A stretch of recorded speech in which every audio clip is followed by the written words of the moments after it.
think you've heard it already, but Cabo, welcome to Lagos. Thank you very much.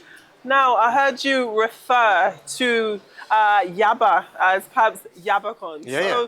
I guess that leads us into the conversation of what's brought you to Nigeria here. It does seem as though there's lots of ideas you have looking at the potential that we're finding here in Nigeria. Tell us about what's brought you here this time. I'm really proud and I'm frankly astonished that I'm the first ever mayor of London to lead a trade delegation to Africa. And, we're in Lagos, of course. We'll be going to Accra, Johannesburg and Cape Town. And I've brought with me some really talented London companies in the sustainable world, in the fintech world and others. And we come not as patrons, not in a patronising way. I recognise the history of the UK and Nigeria has not been an equal one in the past. The new government's resetting relations. We've come as partners. But I also recognise that Lagos is the fastest growing tech cluster in the world. Absolutely. The amount of ambition, the amount of energy, the amount of great ideas in Lagos is astonishing. This is the financial capital of West of Africa. When I asked the question, who is the tech capital of Africa? It's Lagos. Tech capital of Europe is London. So it's an obvious synergy. Definitely. But also I recognise that if we're going to do even better, we need to have more trade relations, but also cultural relations is very important.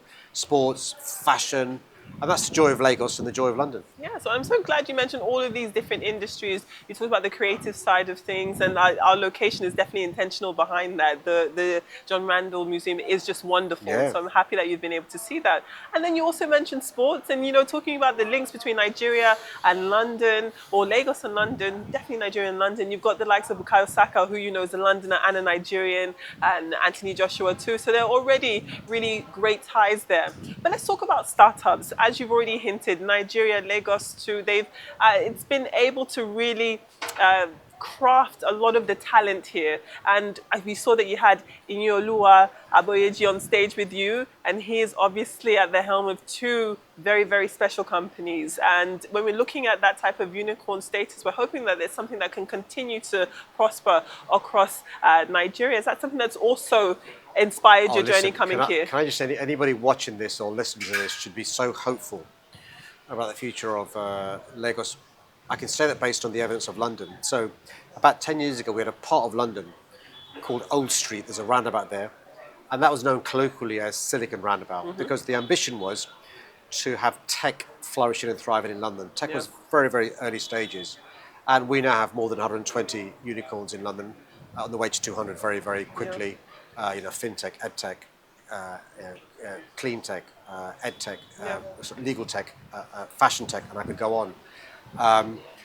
But I see in Lagos, in Yaba, this real energy, and I was calling it, Yabacon Valley, right? Yeah. Because I can see the agglomeration of different sectors, but he's a good example of what you can become with a combination of hard work, access to capital, good ideas, absolutely, good team around you, and so forth. Not one, but two unicorns. And I make this point: look, what do startups need? Well, actually, go before. If you're thinking about setting up a company, what do you need? You need access to capital, premises, talent.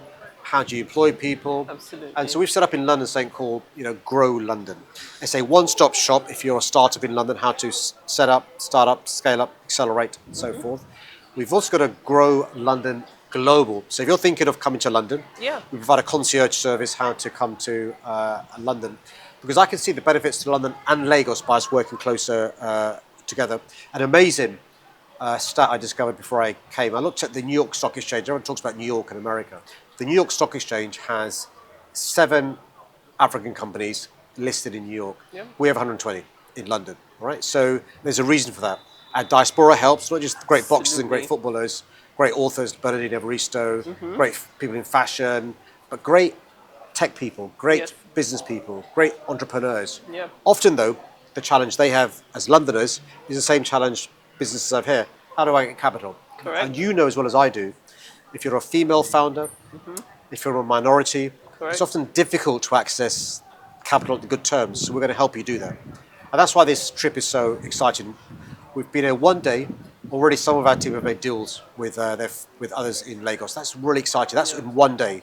And so I'm hoping over the next few days, weeks, months and years, you'll see the fruits of more of those partnerships. Absolutely, and that's exactly where I was going next. You know, it's so funny that your visit comes out of Nigeria at a time where there's been a surge in reporting really at the failure of Nigerian startups, almost as though there's been a popping of a balloon, but it doesn't seem to dampen your appetite Look, can at I say all. this? We've got to understand that failure is part and parcel of being successful.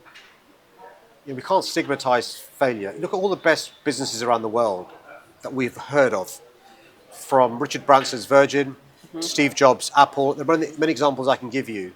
Failure is part and parcel of life. Don't take reckless risks, though. Nobody's, I'm not saying, as long as it's calculated and so forth, you brush yourselves down, you learn the mistakes you made, and you go on. And if we stigmatize failure, if we discourage people starting up because, oh my God, we've gone through a period of a bit of problems, that's not the way for an economy to be vibrant and flourish. You've got to ask yourself the questions: why did they fail? Were the rates of capital not great? Weren't they negotiated very well? Did we go too fast? And learn from that.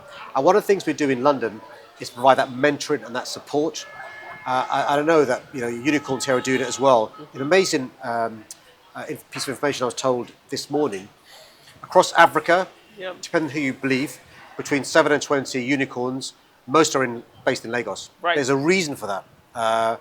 And we want to work with our friends in Lagos so we can both benefit.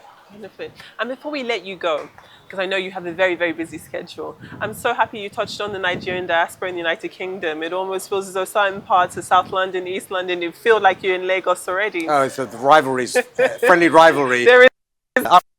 Little Lagos is in South London in Peckham, yeah? That's what they say. That's what they say. That's what they say.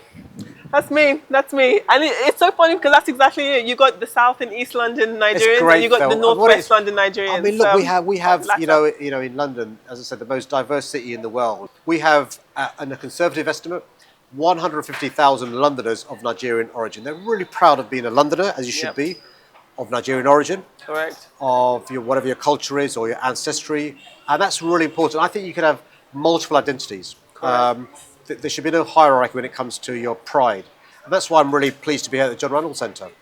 We know, the Yoruba culture, indigenous culture sometimes aren't, seen in a positive light, but I also recognise that minorities in London help London be the great city we are. We are the greatest city in the world because of the contribution made by all our diverse communities. You'll love this though. When I was at Flygeria's last week, I was asked the question. I saw the pictures. I was asked the question, and I've got lots of Ghanaian friends and Nigerian friends, but also lots of Londoners who are originally from Nigeria or Ghana. Who makes the best jollof rice? Okay, tell me. It's not in Lagos. Is it not? Or in Accra. It's in London. I think that's a perfect place for us to end. What a wonderful place for us to end this conversation. Thank you so much. Thanks for having me. Thank you so much.